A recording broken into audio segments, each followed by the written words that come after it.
Hi hello welcome back to Nadapravi YouTube channel. First ನಾವು ಗೋವಾಗೆ ಹೋದಾಗ ಎಕ್ಸ್ಪ್ಲೋರ್ ಮಾಡಿದಂಥ ಬೀಚೇ ಕ್ಯಾಲಂಗಟ್ ಬೀಚ್. ತುಂಬ ನಿಯರ್ ಬೈ ಇತ್ತು ನಮ್ಮ ರೆಸಾರ್ಟಿಂದ, ಸೊ ಅದಕ್ಕೆ ನಾವು ಅದನ್ನ ಫಸ್ಟ್ ಚೂಸ್ ಮಾಡಿದ್ವಿ.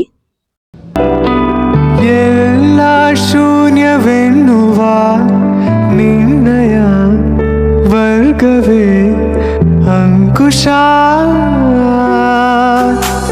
ಕಲ್ಮಶ ನಿಷ್ಕಲ್ಮಶ ಥರ ನಿನ್ನ ವೇಷ. ಸೊ ನಾವು ಸ್ವಲ್ಪ ಹೊತ್ತು ಬೀಚ್ ಹತ್ರ ಟೈಮ್ ಸ್ಪೆಂಡ್ ಮಾಡಿ ನೆಕ್ಸ್ಟ್ ರೆಡಿಯಾಗಿ ಹೊರಟಿದ್ದೆ ಕ್ರೂಸ್ಗೆ. ಸೊ ಕ್ರೂಸ್ನ ಫಸ್ಟೇ ಬುಕ್ ಮಾಡಿದ್ವಿ, ಹಾಗೆ ಪಿಕಪ್ ಅಂಡ್ ಡ್ರಾಪ್ ಕೂಡ ಇನ್ಕ್ಲೂಡ್ ಇತ್ತು ಅದರಲ್ಲಿ. ನಾವು ಹೋಗ್ತಿರೋದು ಮ್ಯಾಂಡೋವಿ ರಿವರ್ ಹತ್ರ. So from Baga beach to Mandovi river ನಿಮಗೆ ಆಲ್ಮೋಸ್ಟ್ 17 ಕಿಲೋಮೀಟರ್ಸ್ ಆಗುತ್ತೆ. ಅಟ್ಲೀಸ್ಟ್ 1 ಅವರ್ ಬೇಕು ನಿಮ್ಗೆ ಜರ್ನಿ.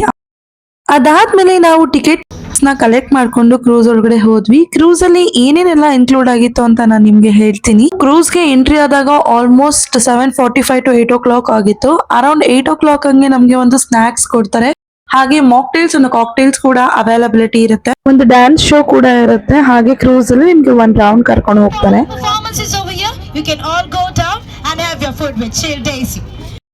ನಿಮ್ಗೆ ಡಿನ್ನರ್ ಕೂಡ ಅರೇಂಜ್ ಆಗಿರುತ್ತೆ. Veg non veg both optionals ಇರುತ್ತೆ. ಹಾಗೆ ಇಲ್ಲಿ ಒಂದೊಂದು ಕ್ರೂಸ್ಗೂ ಡಿಫ್ರೆಂಟ್ ಪ್ರೈಸ್ ರೇಂಜ್ ಇದೆ. ಸೊ ನಿಮ್ಮ ಬಜೆಟ್ ತಕ್ಕಂಗೆ ನೀವು ಬುಕ್ ಮಾಡ್ಕೋಬಹುದು. ಸೊ ನಾವು ಆಲ್ಮೋಸ್ಟ್ ರಿಟರ್ನ್ ಆಗುವಷ್ಟರಲ್ಲಿ 12:30 ಆಗಿತ್ತು. ಈ ಲಾಗ್ ನಿಮ್ಗೆಲ್ಲ ಇನ್ಫಾರ್ಮೇಟಿವ್ ಆಗಿದೆ ಅಂತ ಅನ್ಕೊಂತೀನಿ. Thank you for watching. Please ನಮ್ಮ ಚಾನೆಲ್ ನ ಸಬ್ಸ್ಕ್ರೈಬ್ ಮಾಡಿ ಹಾಗೆ ಸಪೋರ್ಟ್ ಮಾಡಿ.